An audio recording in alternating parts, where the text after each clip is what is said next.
Good morning. कसे आहात सगळे? तर एवढं सकाळ सकाळी आवरून कुठे चालले सांगते. तर आज होता रविवार आणि सोबत होती कार्तिकी एकादशी. तर पप्पांनी असं ठरवलं की आपण कोल्हापूरला जाऊन श्री महालक्ष्मी देवीचं दर्शन घेऊया आणि त्यानंतर पुढे जाऊन आदमापूरमध्ये बाळूमामांचंही दर्शन घेऊया. त्यानंतर मला सासरहून यांनी पिक केलं. मी, ऋग्वेद, मम्मी आणि सोबत माझ्या मामी होत्या.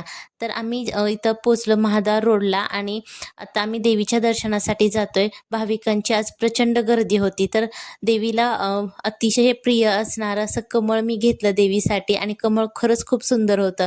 त्यानंतर आम्ही दर्शन रांगेत होतो. छान देवीचं आमचं दर्शन झालं.